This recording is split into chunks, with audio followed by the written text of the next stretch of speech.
जय गुरु जी। शुक्राना गुरु जी। सारी संगत को जय गुरु जी। ओम नमः शिवाय। शिव जी सदा सहाय। ओम नमः शिवाय। गुरु जी सदा सहाय। शिव पुराण श्री रुद्र संहिता चतुर्थ खंड का 5वां अध्याय। कुमार का अभिषेक। ब्रह्मा जी बोले, जब कार्तिकेय अपनी माताओं कृतिकाओं से आज्ञा लेकर भगवान शिव के पास जाने के लिए वहां से निकले तो द्वार पर देवताओं के शिल्पी विश्वकर्मा द्वारा बनाया गया सुंदर रथ उनकी प्रतीक्षा कर रहा था।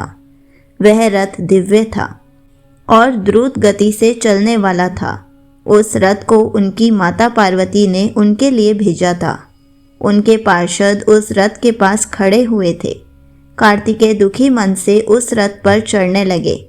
तभी उनकी माताएं दौड़कर रोते हुए उनसे लिपट गई और कहने लगी कि पुत्र, हम तुम्हारे बिना क्या करें। पुत्र, हम तुमसे बहुत प्यार करती हैं। तुम्हारे बिना यहाँ रहना हमारे लिए संभव नहीं है। तुम शीघ्र ही वापस लौट आना। यह कहकर उन्होंने कार्तिकेय को हृदय से लगा लिया और भारी मन से कार्तिकेय को रोते रोते जाने की आज्ञा दी। तब कार्तिकेय ने कृतिकाओं को अध्यात्म ज्ञान प्रदान किया। तत्पश्चात कार्तिकेय उस दिव्य मनोहर रथ पर बैठ गए और वह उन्हें ले उड़ा। आकाशीय मार्ग से तीव्र गति से चलता हुआ वह रथ कैलाश पर्वत पर आकर रुका।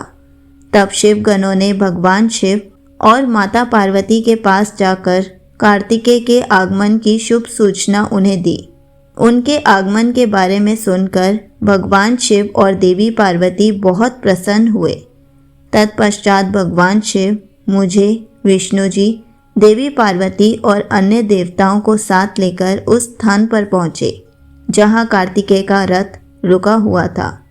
सबके मन में गंगा जी से उत्पन्न उस बालक को देखने की बड़ी इच्छा थी।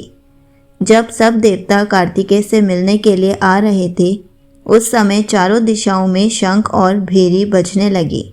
सभी शिवगण नाचते गाते और उनकी जय जयकार करते हुए अपने आराध्य भगवान शिव के पुत्र को देखने के लिए चल दिए। वहां पहुंचकर सब बहुत प्रसन्न हुए। भगवान शिव ने प्रेम पूर्वक उस बालक को गोद में बिठा लिया। तब देवी पार्वती ने उस बालक को बहुत प्यार किया।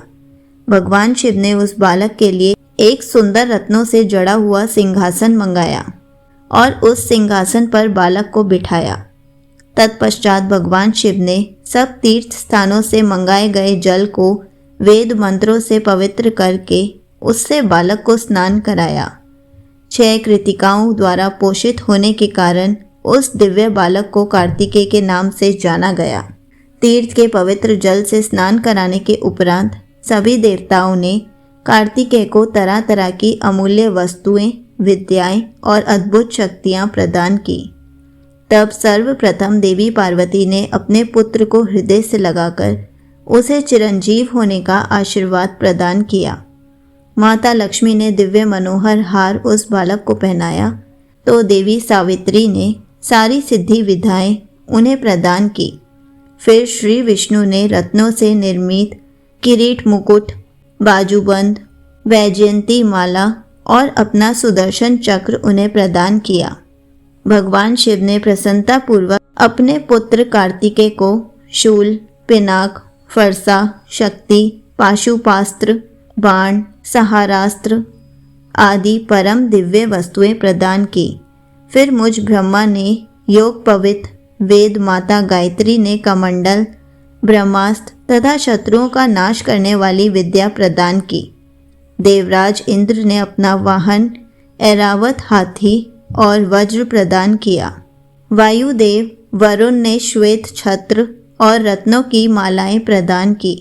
सूर्यदेव ने मन की तरह तीव्र गति से चलने वाला द्रुतगामी रथ और शरीर की रक्षा करने वाला कवच भी प्रदान किया।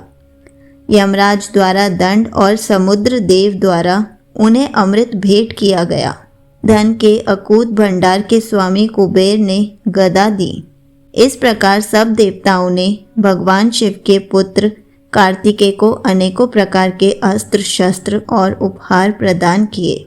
सभी देवताओं और शिवगणों ने उनका अभिवादन किया। इस समय वहाँ पर बहुत बड़ा उत्सव होने लगा।